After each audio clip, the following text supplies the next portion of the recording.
Moji glavni izzivi so vedno, in verjamem, da zmeraj bojo to, da si znaš nastaviti ogledalo, oziroma mogoče, da ti ga drugi nastavijo, ker tako odkriješ določene stvari, ki jih enostavno ne veš, ne poznaš. Obenem pa sem mnenja, da je leadership oziroma vodstvene veščine, da so nekaj takega, kjer nikjer ne poznaš vsega, nikjer nisi 100%, nikoli ne boš tam, kjer bi lahko bil.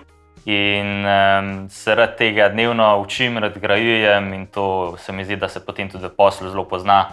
In ja, to so bili glavni izzivi pred tečajem.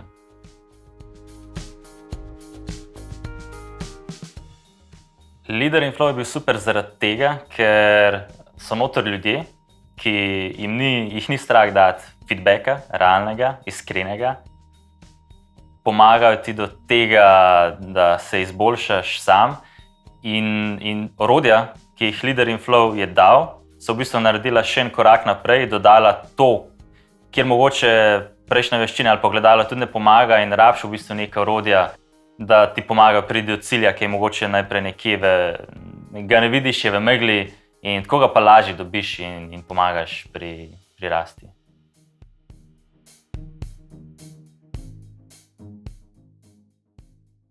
Res ogromno so dali dajmo reči, sodelavci, kolegi s svojimi primeri iz prakse. Še več je pa v bistvu dal Roman, ko je povedal svoje dolgoletne izkušnje, ko je šel po svoji poti, kako je tam reševal izzive in že spet, kako je v bistvu mogoče, če bi šel tudi on takrat, če bi vedel tisto orodje, kako bi takrat reševal te izzive, ki jih je imel. In to je bilo v bistvu pol ta kombinacija Romanovih izkušenj tistih kolegov noter, ki so bili v skupini, je bilo definitivno nepredstavljivo in težko dobiti tako ekipo na kupu, ki bi imela toliko nekih znanj, ki jih je pripravljena deliti.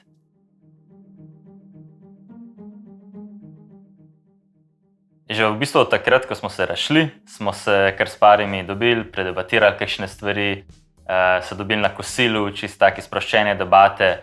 Obenem pa če je kakšen izziv, ali pa tudi mogoče pri iskanju kadra, vem, da se lahko zanesem na njih, da mi bojo dali že spet nekaj uporabnega, nek uporaben material oziroma kontakte in že spet več ljudi, ki poznaš, več ljudi veljaš, lahko jih zmeraj vprašaš po tistih orodjih, kako jih oni mogoče zdaj vpeljujejo v njihove vodstvene veščine in že spet, ta kombinacija je zmagovalna.